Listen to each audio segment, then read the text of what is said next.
Bonjour à tous. Merci à Roger Sébastien de cette invitation. C'est Philippe Néret qui avait initié ce travail et c'est un challenge de faire résonner du métal dans une IRM. On arrive à faire des choses, vous verrez que c'est quand même en phase de, un peu toujours de progression.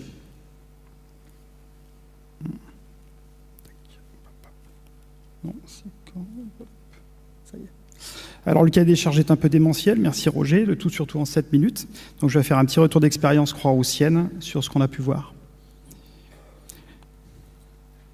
L'attente des radiologues, c'est bien sûr d'avoir quand même un bilan radiologique minimal parce qu'il faut savoir surtout le type de prothèse qui a été implantée, surtout si elle est cimentée ou non, et surtout dans les formes des fois hybrides avec un implant cimenté l'autre, la date de chirurgie, la symptomatologie et un brin d'orientation clinique. Alors le problème de la contrainte du métal dans l'IRM, c'est surtout la distorsion du champ magnétique avec des phénomènes d'inhomogénéité de champ et surtout de saturation de graisse inefficiente. Et vous voyez que les artefacts de susceptibilité magnétique sont très défavorables et au début quasiment ininterprétables.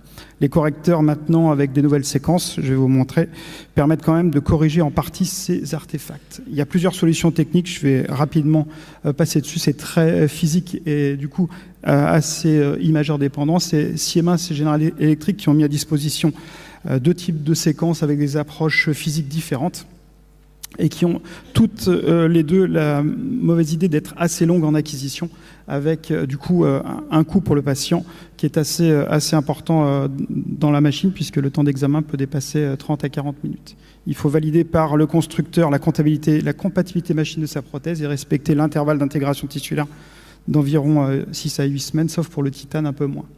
Globalement, les contraintes et les séquences, c'est surtout le temps d'examen pour le patient et un compromis de durée de qualité qui peut être donc de 35 à 40 minutes chez des patients qui peuvent être douloureux, donc avec un risque de mouvement qui pénalise encore plus, et surtout un risque d'échauffement des tissus.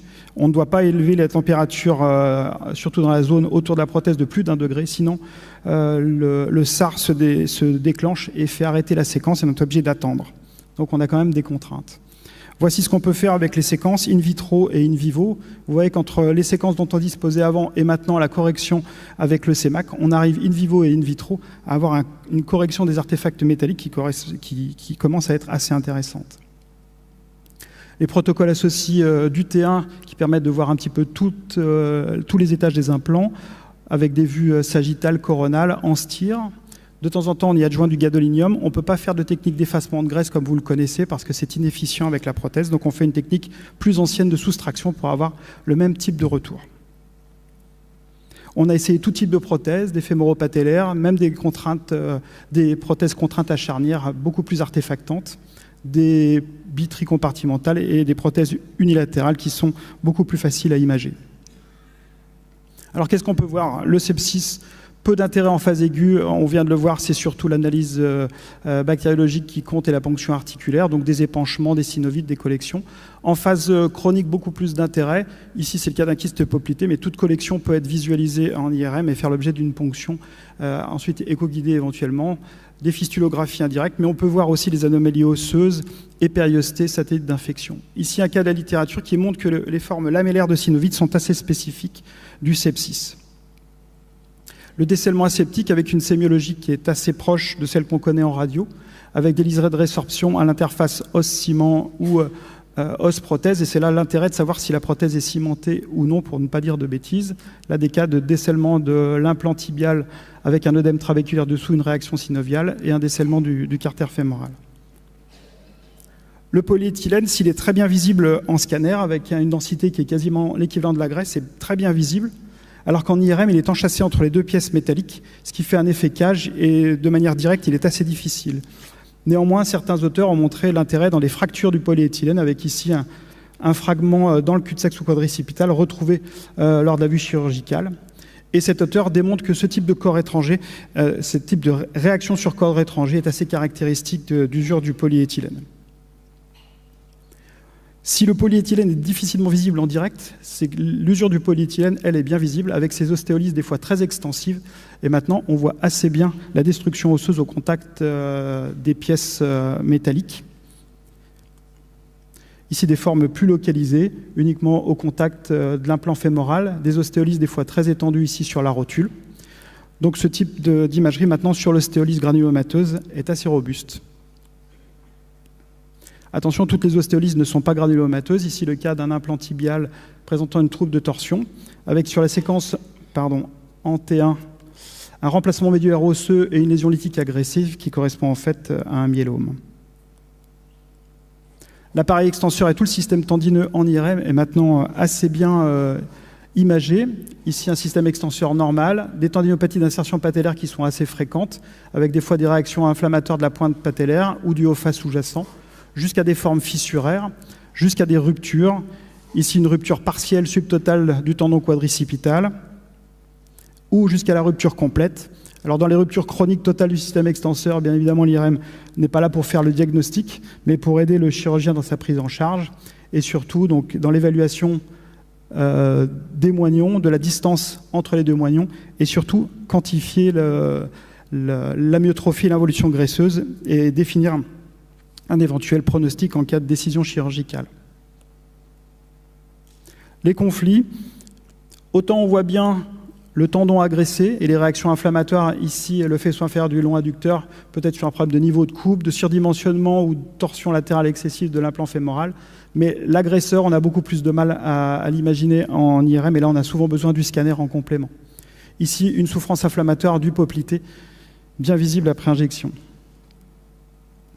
Je me suis permis aussi de mettre un conflit PTH-psoas, même sinon on n'est pas dans le sujet du jour, parce que l'IRM des prothèses de hanche est beaucoup plus simple, il y a beaucoup moins d'artefacts, et ici on voit bien une cupule débordante et horizontale qui vient s'impacter dans le psoas avec la bursite sous-jacente. C'est beaucoup plus facile pour la hanche.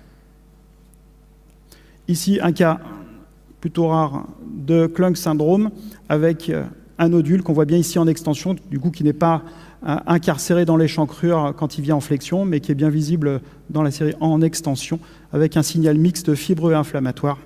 C'est plutôt assez joli, mais rare. Les raideurs, ce qu'on a pu voir, c'est souvent des phénomènes d'arthrofibrose, donc avec un signal qui reste hypo-intense à tous les temps, sans rehaussement, avec des arthrofibroses des fois antérieures entre le polyéthylène et le tendon rotulien, et des arthrofibroses plus extensives antérieures et postérieures. Les nécroses, à ce stade-là, on se moque de l'IRM. Par contre, dans des phases débutantes, avec une fracture parcellaire de la rotule, un fragment séquestré qui ne se rehausse pas, et ses relations avec le système extenseur qui peuvent être intéressants pour le chirurgien. Des cas d'hémarthrose, alors des cas plus anecdotiques qui viennent de la littérature, ici avec une séquence qui a été MIPée, c'est-à-dire qui additionne un peu toute la synoviale et qui retrouve une synovite hypervasculaire qui est à l'origine de cette hémarthrose. Un cas plus exceptionnel de pseudo-anévrisme sur la voie d'abord d'arthrotomie, retrouvé ici sur le temps d'angio-IRM. Les fractures périprothétiques, bon, c'est plutôt l'apanage du scanner. Néanmoins, ici, dans ces instabilités avec une luxation complète de rotule, on voyait aussi bien la lésion de passage sur le compartiment fémoral latéral avec une avulsion osseuse et dont on peut détailler le volume et la taille. Notez aussi qu'on peut analyser les systèmes d'attache, ici avec une avulsion complète du MPFL. Alors laxité, bon, c'est beaucoup moins enthousiasmant pour l'IRM parce que c'est une vision beaucoup trop anatomique et pas assez fonctionnelle et dynamique. Donc on peut quand même voir les attaches ligamentaires médiales et latérales, mais sans préjuger de leur qualité. Dans le cadre de l'instabilité, surtout quand il y a une pathologie du système extenseur, ça ne pose pas de problème. Ici, un cas de douleur postérolatérale avec un genou qui n'était pas très stable. On voit une souffrance chronique du tendon poplité avec une amyotrophie, une involution graisseuse complète du muscle qui peut quand même participer aussi à l'instabilité du patient. Dans les douleurs inexpliquées, c'est tout ce qu'on vient de voir. On peut espérer que l'IRM peut-être permette de mettre tous les patients qui étaient inexpliqués dans la tranche expliquée. On peut voir que le scanner a tout son intérêt dans les troubles de torsion. Et cette équipe, sur un papier de la littérature qui date de 3 ans, a essayé de faire les mêmes types de mesures en IRM. Et puisque les repères anatomiques en T1 sont assez bien visibles, on pense que peut-être l'IRM pourra faire le même type de mesures. Ça reste encore à voir. Nous, dans notre expérience, ce qu'on a vu, c'est que quand tout allait bien sur la prothèse, on se retrouvait souvent avec des patients avec des synovites des fois assez prolifératives et inflammatoires, dont l'étiologie reste pour le moment à déterminer. Est-ce qu'il y a une relation allergique? Je n'en sais rien.